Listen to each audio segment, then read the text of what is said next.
வணக்கம். இந்த வீடியோவில் மழையில் எங்கள் வீட்டு ரோஜா செடிகள் எந்த அளவிற்கு துளிர் வந்திருக்குன்னு பார்க்கலாம். எங்கள் வீட்டு ரோஜா செடிகளுக்கு ஒவ்வொரு முறையுமே நான் என்ன உரம் கொடுக்குறேனோ அதை உங்களுக்கு வீடியோவாக கொடுத்துருக்குறேன். ஒரு ரோஜா செடி செழிப்பாக நிறைய மொட்டுக்களோடு இருக்குன்னா அது ஒரே ஒரு உரத்தால் வந்ததில்லை.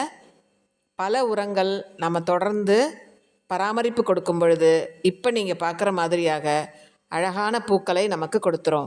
எந்தவித குறையும் இல்லாமல் பூத்திருக்கு பாருங்கள். நம்ம அடிக்கடி வாரம் ஒரு முறையோ அல்லது 10 நாட்களுக்கு ஒரு முறையோ கெம் எக்ஸோடஸ் ஏதாவது ஒரு பூச்சி விரட்டியை நம்ம தெளிச்சிடணும். வாரம் ஒரு முறை உரம் கொடுத்துடணும். தேவையான அளவு மட்டும் தண்ணீர் கொடுக்கணும். மண்ணில் ஈரப்பதம் லேசாக இருந்துக்கிட்டு இருக்கணும். நல்ல வடிகால் வசதி இருக்கணும். தண்ணீர் தேங்கக்கூடாது. நல்ல ஒரு வளமான மண் கலவை இருக்கணும். இப்படி நாம் செடியை பார்த்துக்கிட்டோன்னா இப்போ நீங்கள் பார்க்குற மாதிரியாக நிறைய முட்டுக்கள் கிடச்சிரும். இது ஒயிட் கலர் ஹைப்ரிட்டி ரோஸ். பூக்கட்டும் உங்களுக்கு வீடியோ கொடுக்குறேன்.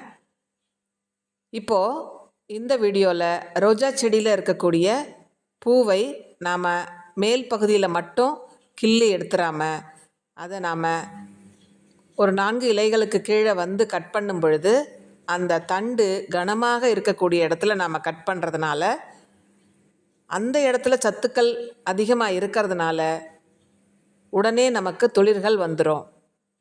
அந்த வகையில் இன்றைக்கு பூத்திருக்கிற இந்த பலூன் ரோஸ்னு சொல்லலாம், டபுள் கலர் ரோஸ்னு சொல்லலாம், அந்த செடியில் இருக்கக்கூடிய பூவை நாம் கட் பண்ண போகிறோம். அப்படி கட் பண்ணிவிட்டு அந்த இடத்துல நாம் ஆலுவேரா அதாவது கற்றாழை துண்டை நாம் வச்சிட்டோன்னா டைபேக் வராமல் பார்த்துக்கலாம். இந்த ரோஸ் தாங்க நான் சொன்னேன். நல்ல ஒரு அழகானது. 4 இலைக்கு கீழே வந்து நம்ம இப்போ கட் பண்ணிடலாம். கட் பண்ணிவிட்டு அதற்கு கற்றாழை துண்டை அந்த தண்டு காயாமல் இருக்க வச்சுருங்க.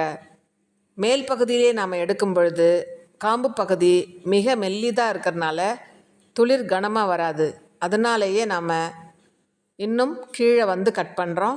அப்படி பண்ணும் பொழுது நமக்கு உடனே ஹெல்த்தியான துளிர் வந்து அதில் மொட்டுக்கள் உடனே வச்சிரும். அடிக்கடி உங்கள் செடியில் இருக்கக்கூடிய மெல்லிய கிளைகளை கட் பண்ணிக்கிட்டே இருங்க. கட் பண்ண இடத்துல இப்படி கற்றாழை வச்சுருங்க அல்லது சாஃப் ஃபங்கிசைடு வச்சிடலாம். ட்ரிம் பண்ணிங்கன்னா அடுத்து ஏதாவது ஒரு உரம் கொடுத்துருங்க. ஆர்கானிக் உரமோ அல்லது கெமிக்கல் உரமோ இந்த சீசனில் கொடுக்கலாம். தேங்க்யூ ஃபார் வாட்சிங்.